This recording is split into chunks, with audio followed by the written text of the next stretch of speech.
I've been through enough tragedy or pain in my life that I've learned how to first survive it and then thrive in it. And I see myself as being intelligent and spiritually strong and aware, and yet this thing has leveled me. And well, it's understandable that when there's something that you want very much, any time that your life experience gives birth to a desire that you are not living, it is normal that there would be a tremendous disruption. Remember, when you feel strong passion, it means strong desire and no resistance. When you feel strong pain, as in this leveling that you're talking about, it means you have a powerful desire, but you are not a vibrational match to it. And the thing that is tricky about this is that it's hard to find yourself, make yourself be a vibrational match when you are observing what is.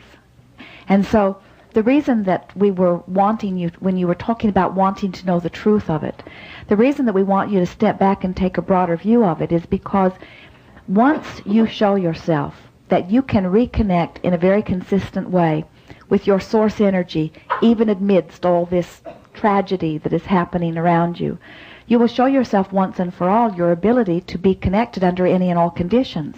And once you are connected under these conditions, then well-being has to be your experience.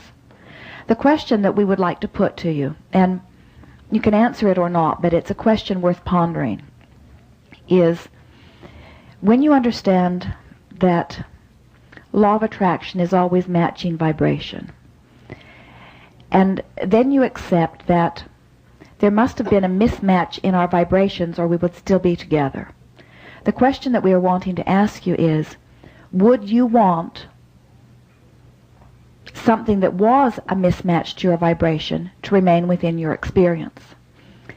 And the first answer that usually comes forth is yes. I would have liked it to have stayed the way it was. And we say, well, first of all, it cannot. In other words, law of attraction never makes exceptions. But then the next question we want to ask you is, would you really want someone to stay with you out of a sense of commitment or obligation? No, but I don't see it as being something static.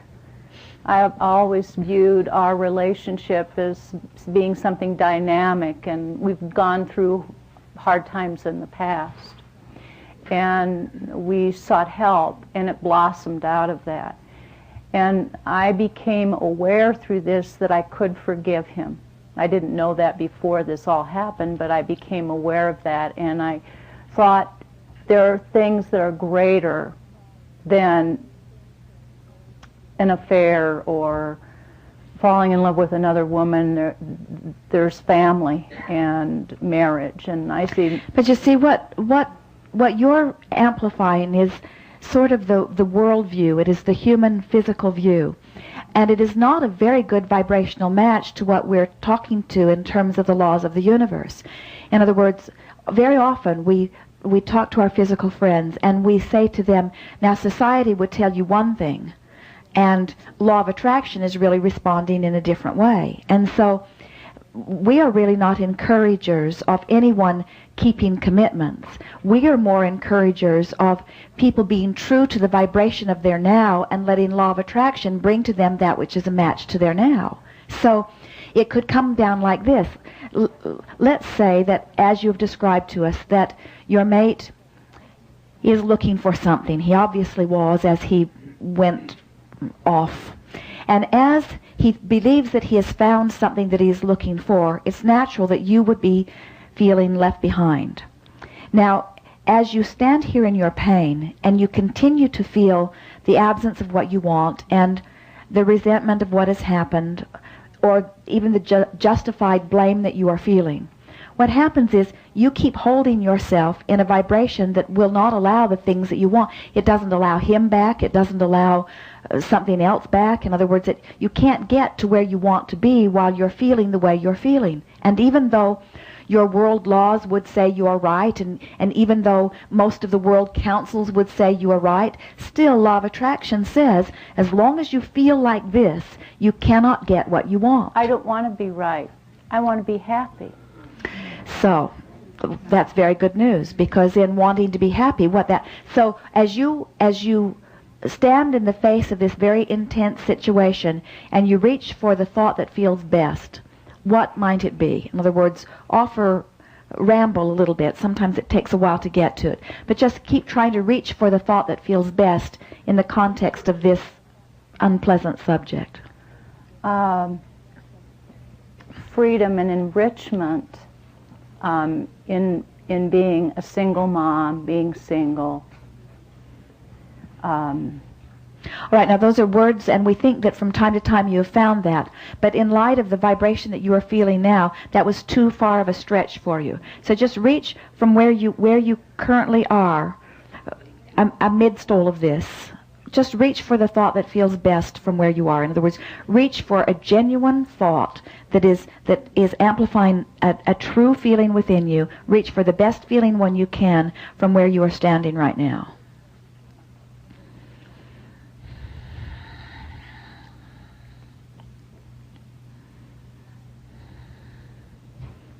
None of them feel all that good, do they? But just reach. In other words, just reach for the best feeling thought from where you are. And you see what we are getting at here. It's easy to offer all kinds of words, but we want you to offer some words that are true to the feeling that is within you. So just do your best to, in the vibrational range that you have, just reach for the best feeling thought that you can verbalize here. Okay. Stop blaming myself for the failure of the marriage. Good. Now that was good.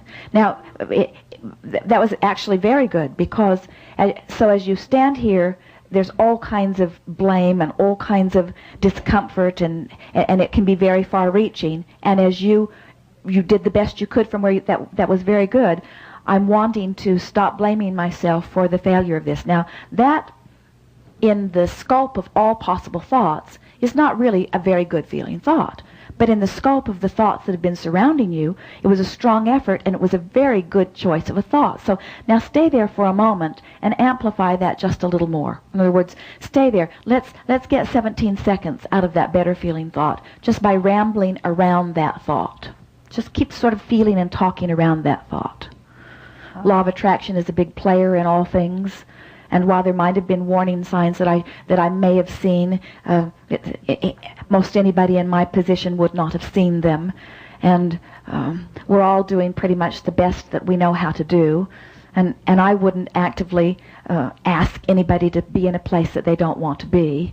And now, we're not getting into the range of making you feel great, and we're not getting into the range of you looking for a new relationship, and we're not even getting into the range of you getting him to come back if he could change it. In other words, all you're doing is soothing yourself a little better and leaving yourself in a little bit better feeling place. That felt better. Now reach for another thought, a thought that the best thought that you can find from where you stand. Look at how far you've come since the divorce. You're eating again. You're sleeping again. Good. You experience some joy every day. Good. Very good. All right. Now, of those thoughts that you just offered, you came to a pretty good feeling thought. You're experiencing some joy in every day. Now let's milk that a little bit. Ramble there just for the good feeling that you can get from it. I'm once again experiencing joy for no good reason. It just comes.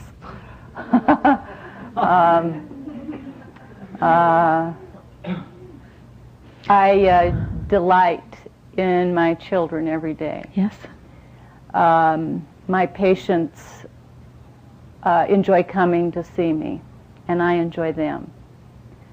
I'm discovering that my joy is not dependent on someone else.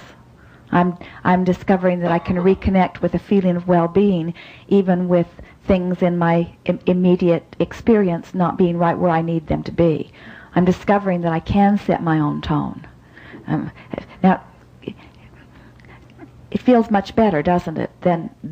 And as you said, you can feel that there's a range in your vibration. And as you came here, you came looking for some answers and in your powerful words looking for the truth for all of this. And what we are powerfully wanting to say to you in as deliberate and emphatic terms as we can give to you, that what this is all about is that you are a teacher of vibration. You are a teacher of well-being. And you cannot teach that which you do not know. And what you are in the process of remembering is that under any and all conditions, for no good reason, you can continue to stay connected to source energy and allow the energy that creates worlds, the God force that is your source, to flow through you. And that it's not anybody else's job to line up in any specific way in order to cause you to achieve that. And as you hold that place, and you will more easily, in other words, as you say, you've come a very long way because it was your determination. You want to find joy again. And you are just beginning to tiptoe into the perimeters of that. In other words, there is so much more for you. It is our absolute promise to you that joy beyond anything that you've ever lived before is just before you, not a great distance before you. You're right on the brink of opening to it. This place that you are currently standing and this place that you've just passed through will give you enormous amounts of information that you can gently and lovingly offer to others, because, you see, this is a physical world where there are all kinds of people who are coming to us and coming to you and wanting someone to magically make everything better. And what you are, as we are teachers, that it happens from the inside out, you see. There will be a time, not very long from now, that you will see your mate, even in his new current experience, as a very strong partner in helping you to come to a very powerful realization that it's going to put you in a more powerful, deliberate, creative, joyful place than you could have ever been if it had not been for all of that. Thank you very much. I appreciate it. Neither one of you betrayed the other. In other words, neither one of you who have not kept your greater commitment or word to one another. Imagine a friend who joins you in the physical, who says, I want to be your friend, and I want life to always be good for you, but I see that you are weak, so I will always use my strength, and I will feather your bed. I will care for you in every way. I will keep you from any possible difficulty. I will use my strength. I will get out there and evaluate the contrast, and I will get out there and I will give birth to rockets of desires, and I will grow and feel powerful and glorious and deliberate in my experience, and I will take care of you, the one who cannot grow and the one who cannot care, and the one. Or imagine another friend who says, I see you as powerful as I. I see you as able to take care of yourself as I am able to take care of myself. I see you as a powerful creator examining contrast in the same way that I am examining contrast. I do not need to cater to you or feather your bed or take care of you or protect you. In other words, so many parents, their dominant desire is to get out there and soothe every possible situation so that their delicate, fragile children will not have to encounter anything that is uncomfortable. And we say, they did not come forth wanting anyone to take care of them. You came forth as powerful creators wanting to find your own way, and it's only in the discovery of your own strength that you are ever happy, you see. You are never happy in the discovery of someone else's strength. Only in the discovery of your own strength are you ever happy, you see. And this was the promise that the two of you made, that you would remind one another of the clarity of your beings, you see. Thank you. Indeed. What more? Right here, yes.